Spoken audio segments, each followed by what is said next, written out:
nagbabayad. Pamili ang ticket.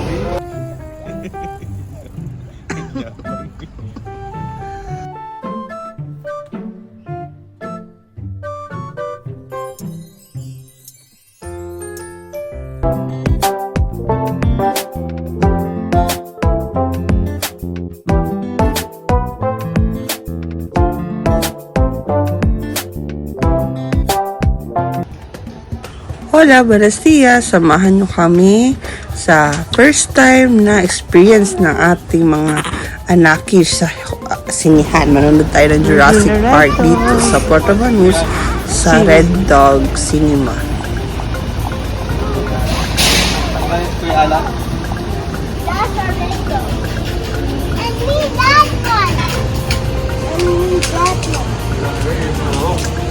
Come on.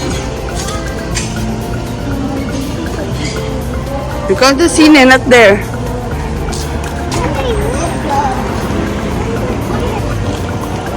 Red Dog Cinemas. Come on, we go.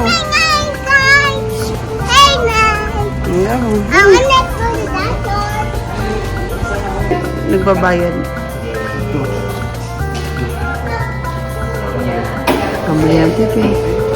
Hi guys, we're in cinema. Manunod kami na. Come on kids. We're finished. Tapos na. At yung picture. Come on, picture there. Not here, sit there. Picture na sila. Wow, peace, Jesus.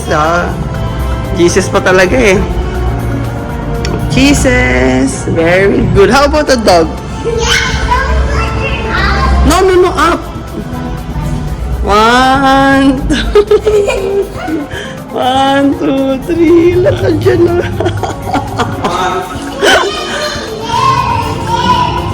There daw, there.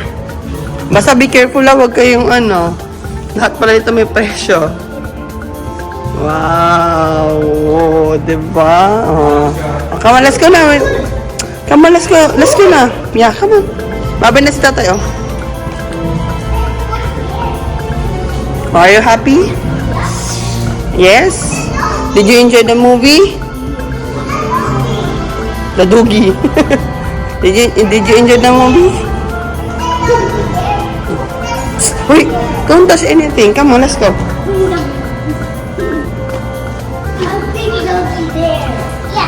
Yeah. Want a picture? Gracias. Hasta luego.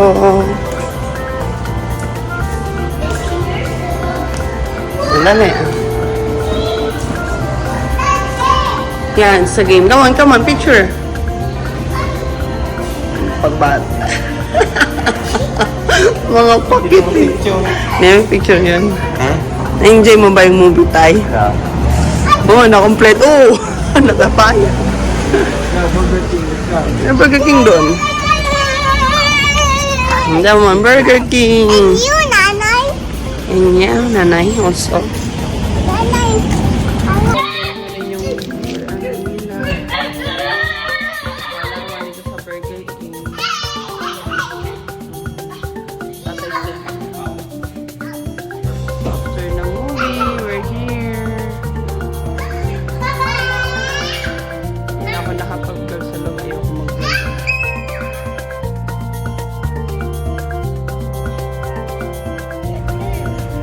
Hi!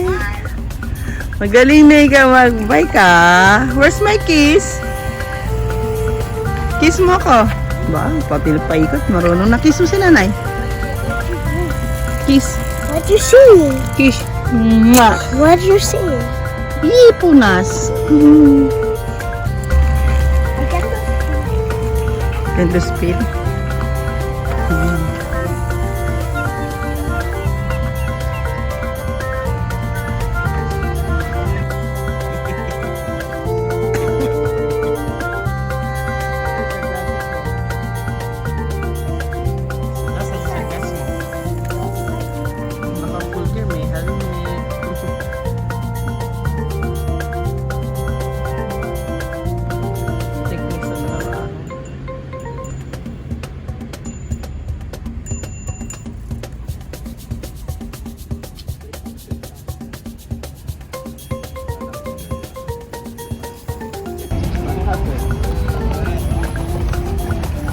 Akit kami sa bridge.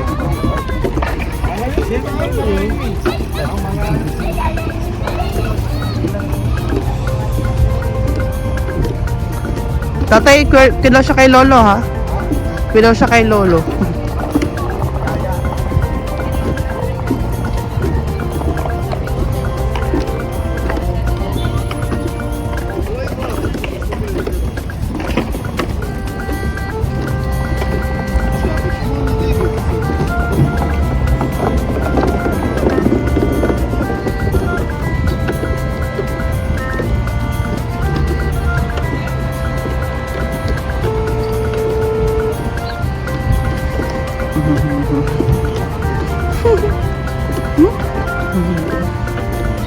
Everyone, nakabahan to my channel. It's Myrna Cutie, yung pinaka-maker. And yeah, today is galing ako sa work.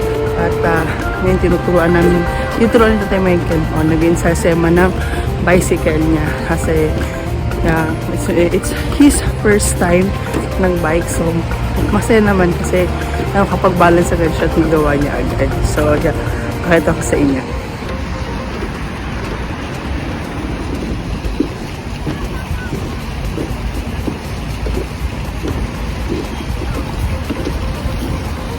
May napitas na bulaklak.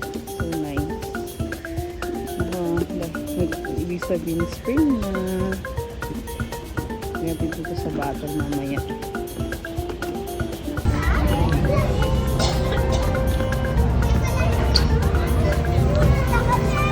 May nakita kang kalaro.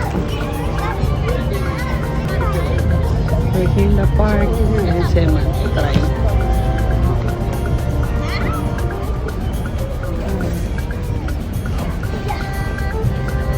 First time niyang mag-try niya. Ano siya dati takot. Nasubusan. Balik-balik. Gustuhan ma bumalik ulit.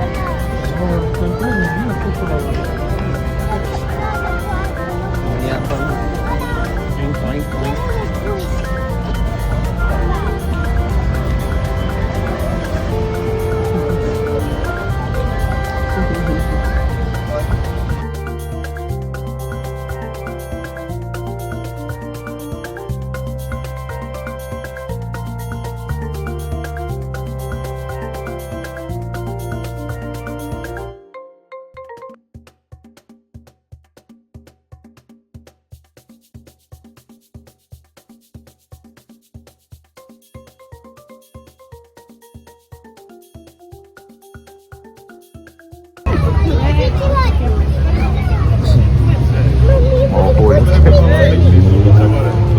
Jump!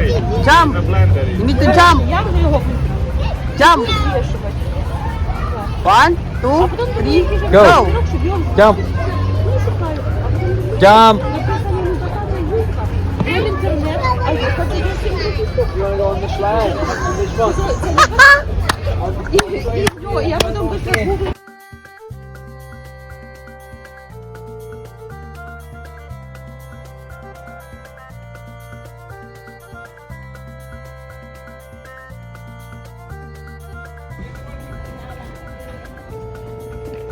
Oo, tama naman. Hi! Park here. Park it.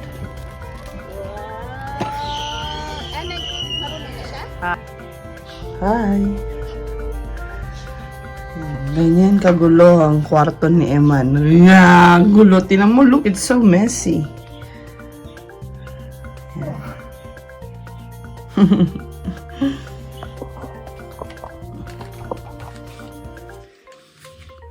Currently, nag-ano siya. Anong tawag niya na? What is it called, Eman? What do you call that? Cube. Yan. Cube siya. Dideclutter tayo mga kapatid kasi sobra talagang kalat ng kwarto ni Eman. Sobra. Kaya, yan. At, dito sa abroad, wala tayong yaya or wala tayong katulong. So, tayo talagang, even right now, may nararamdaman ako. Pero need kung kung tinuturuan ko sa inyo ngayon talaga na mag-ayos sa kanyang mga gamit. So, nakita niya naman sa shirts ko na tinutulungan naman niya ako ng other things sa iba kong mga shirts. So, masaya naman ako doon. Pero dahil nasa abroad tayo, kailangan natin na turuan talaga mga kids natin na paano tayo tulungan dito sa bahay din. Kasi kailangan yun na dapat hindi lang tayo ang gumagawa. Kailangan, bata pa lang sila, tinuturuan natin sila how to live. Kasi diba sabi naman ng Panginoon, train up the child the way they should go. So, isa to sa mga part o impart natin sa kanila. Dahil darating ang panahon na aalis din sila sa kulog natin. Anyway, yeah. So, mamaya lang ulit.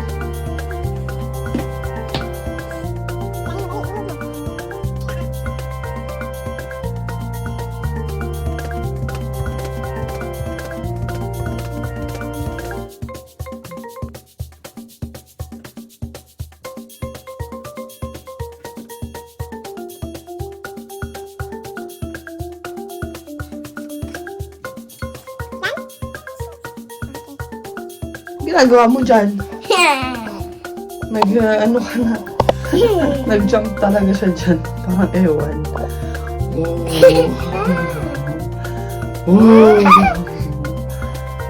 So, currently, yan na kami. So, ito yung mga collection ni Eman. Yan, mga pinag-paint ni tatay. Niya. Namin dyan. No, he drew it and then I painted it. And then he painted. So, dito na, ito, cluttered ko na siya yung mga gusto niya pang stuffed toys andyan. Yung mga libro niya, mga activities niya this coming summer. Ito, tamo to. Gagang! So, pesa haharapin ko. Kasi marami na siyang clothes na pinagliitan. Tsaka pa summer na. So, yung mga pang winter, dispose na rin natin. Konti-unti. Tapos dito, yan, tinanggal ko yung box na pang padala. Ayan, kasi papadala na rin namin. Then, also, yan, yung mga guns niya, yung cars niya. Kasi ito yung papadala rin namin to kaya nandyan siya. So, yun. Ito yung mga collection niya pang iba. Ay! Sige, tara, tapusin na natin to at maliligo ka na. Luluto kasi Okay, namin. look guys. Basta tara.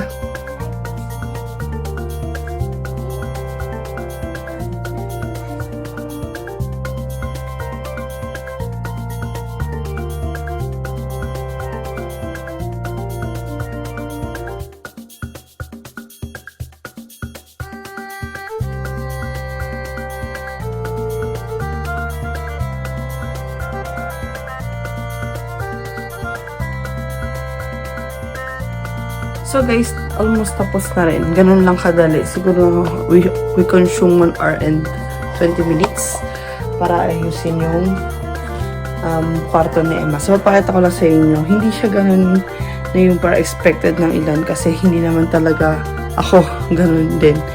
And, ohoy! Antok na. Kakain ka pa. So, yun. Ipapakita ko lang sa inyo quickly. Ito yan. Ito yung mga ipapadala sa Pilipinas. Ito yung mga laruan niya. Ito yung mga guns niya. Yan, guys. May mga cars siya doon. And then, dito yung mga stuffed toys niya. Yan. Tapos ito yung iba pa niyang toys. Daming toys, diba? Ito yung kanyang essentials. And dito yung mga stuffed toys. Mga books and crayons nandito. Mga iba naming stuff like yung mga shoes. Yan. So, ito yung mga bags niya. Cups. Yan. So, actually, dati naman na maayos. Inano ko lang siya na mag-declutter kami. Yan. Katulad niya, ang dami rin. Kasi ayoko talaga ng masyado ring makalat. Matagal ko ng planong ayusin tong kama niya. Hindi ko lang naaayos. But right now, I'm happy na nagawa ko. Kasi talagang ako talaga yung tipo ng tao mas makaunti, mas masaya. Hindi ako yung bili. Or blessed lang talaga kami kasi marami rin nagbibigay. So yun yung isa sa mga grateful feelings. So yun, so lahat almost sa mga toys niya rin kasi mga bigay lang, mga regalo ng mga ninong niya. So Yun lang guys, I end this vlog. See you again in the next vlog. At hope na na-inspire namin ko ulit kayo